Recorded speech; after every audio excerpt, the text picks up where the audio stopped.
É de uma ironia perversa estar-nos a lançar um instituto chamado Mais Liberdade, numa altura em que estamos obrigados por lei a manter-nos entre quatro paredes, em que as livrarias estão impedidas de vender livros, em que as crianças estão impedidas de ir à escola, em que há restrições à circulação e em que as fronteiras se mantêm fechadas. Não há muitos pesadelos maiores para a liberdade do que aquele que estamos a viver agora. A única coisa positiva no meio disto tudo é que partindo do ponto em que estamos hoje, será muito difícil não se cumprir o desígnio do Instituto e termos mais liberdade no futuro do que a que temos agora. Mas nem sequer isso é uma certeza. No passado, restrições à liberdade impostas em situações excepcionais acabaram por deixar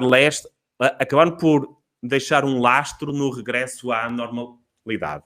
O facto de algumas pessoas se habituarem a perderem algumas liberdades, de alguns burocratas se habituarem a ter novos poderes, assentos no argumento que já vai aparecendo por aí de que se há políticas que funcionam em pandemia, então também devem funcionar fora dela. Tudo isso pode resultar em perdas de liberdade permanentes, mesmo depois de o vírus desaparecer. Nós não nos podemos acomodar, não podemos aceitar isso. A verdade é que a liberdade e a civilização nunca podem ser dadas por garantidas. Nós vimos o que aconteceu com o plano de vacinação. Apesar de a doença ter uma mortalidade a rondar 1%, não faltou quem usasse do seu poder para ser vacinado à frente de pessoas que necessitavam mais dessa vacina. O que nos faz pensar no que aconteceria se, em vez de 1%, esta fosse uma doença com uma taxa de mortalidade de 5% ou 10%.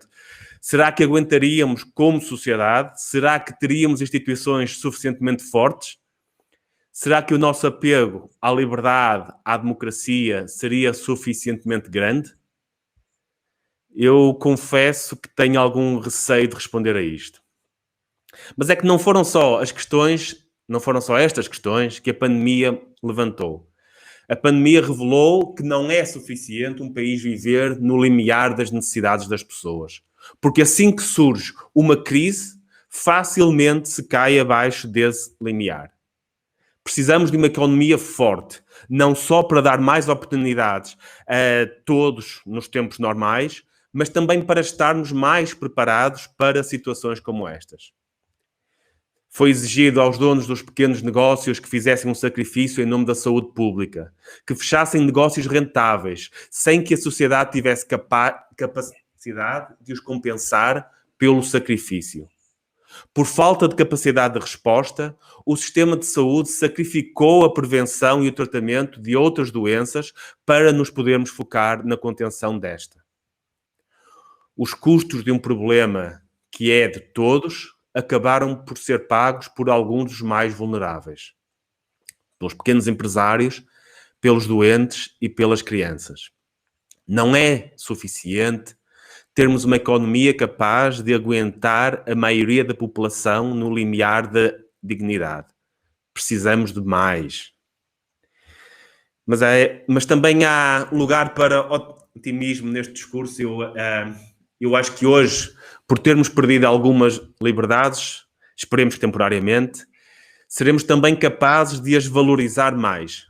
Tal como uma pessoa que, após um acidente aparatoso, passa a valorizar mais tudo o que de maravilhoso a vida tem para dar, também pode acontecer a sociedade sair desta pandemia a valorizar mais as liberdades que perdeu temporariamente. A liberdade para circular, para cruzar fronteiras, para manter negócios abertos, para estar com os amigos, a família, para aprender, para ensinar. Sabemos hoje por esta amostra, esperemos que temporária, o que é viver sem isso. Se calhar éramos felizes e não sabíamos. Mas em comparação, alguns países do leste europeu tiveram uma lição bem mais dura de décadas de privação destas liberdades. Tal como os cidadãos da Europa de Leste, eu acredito que muitos portugueses irão sair desta experiência a valorizar ainda mais as liberdades perdidas. E é num ambiente de restrição como este que devemos relembrar tudo aquilo que a liberdade nos trouxe. A globalização e a economia de mercado permitiram tirar milhares de milhões da pobreza do mundo. Apesar de nunca termos tido tantas pessoas no mundo, conseguimos baixar o número das que vivem em pobreza extrema.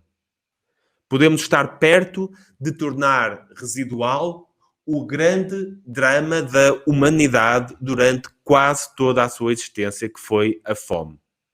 Apesar do protecionismo, a existência de cadeias globais de abastecimento guiadas pela mão invisível do mecanismo de preços permite que uma má colheita num país não signifique uma pandemia de fome. No Ocidente, há muito que a obesidade tornou-se um problema de saúde maior do que a fome. Mas mesmo no Ocidente, onde este problema de raiz se tornou residual, conseguimos grandes saltos de qualidade de vida nas últimas décadas. Conseguimos construir algumas democracias sólidas, umas mais que outras, em que todos têm uma palavra nas decisões políticas. Conseguimos que nascer no seio de determinada família, com determinado sexo, cor de pele ou orientação sexual, seja cada vez menos relevante naquilo que podemos atingir ao longo da nossa vida. O Instituto Mais Liberdade nasceu assim da vontade de continuar a lutar por estes valores. A má notícia é que ideologias que defendem os valores opostos a estes têm a tarefa facilitada. O único motivo pelo qual soluções comprovadamente erradas, com consequências catastróficas, continuam a proliferar e regressam periodicamente, é porque são intuitivas e apelam à emoção. Por isso, quem as propaga ou quem as cavalga por oportunismo tem sempre a tarefa facilitada. Mas há uma boa notícia no meio disto tudo. A boa notícia é que quem acredita nestes valores, quem acredita que são assentes não só em questões morais, mas em racionalidade, sabe que eles irão proliferar num ambiente com mais educação, com mais literacia e melhor informação. Quem acredita nestes valores quase não os precisa de divulgar. Basta trabalhar para que tenham acesso a melhor informação, a mais dados e a educação, e as ideias simplesmente farão o seu caminho. Foi para isso que nasceu o Mais Liberdade. Não nasceu, como vi por aí, a especularem com o objetivo de intervenção na vida partidária. Desenganem-se. Nós não temos os olhos postos nas próximas eleições. Temos os olhos postos nas próximas gerações. As ideias são importantes e fazem o seu caminho. E não há defensores puros da liberdade. Os puritanismos devem estar onde pertencem, que é nos mosteiros e nas mentes mais infantis. No entanto, temos que valorizar quem defende a liberdade sempre, mesmo quando é impopular e quando pode sofrer pessoalmente com essa defesa.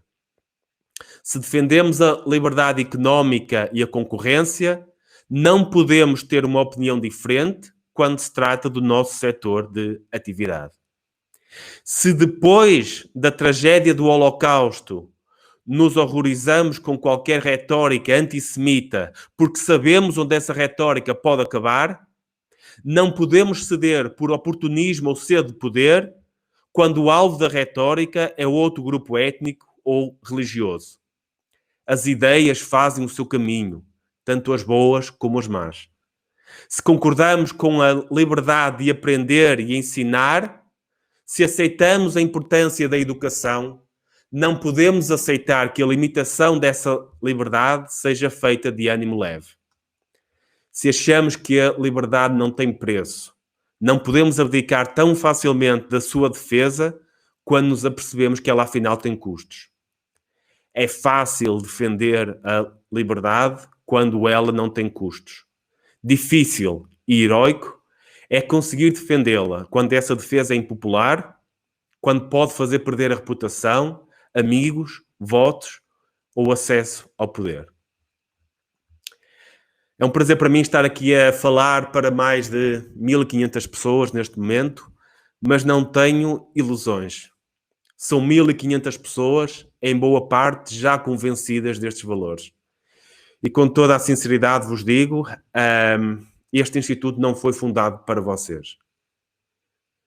Foi, acima de tudo, fundado para servir aqueles que nem sabem que este evento está a acontecer. Eu conto convosco, no entanto, para fazer com que a mensagem do Instituto chegue a essas pessoas. O amor pela liberdade tem que chegar a quem, pela sua situação de vulnerabilidade ou falta de informação, poderá estar mais predisposto a abdicar dela, a quem mais facilmente cederá à política do ressentimento, que ameaça a liberdade de todos e aprofundará ainda mais esta pobreza.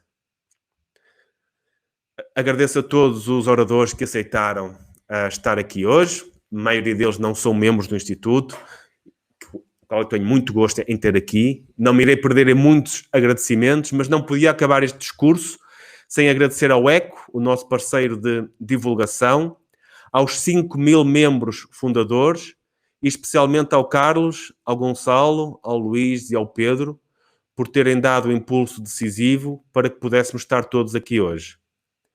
Quando a vontade de 5 pessoas se transforma na vontade de 5.000 em apenas 6 meses, sabemos que daqui para a frente tudo é possível. Muito obrigado.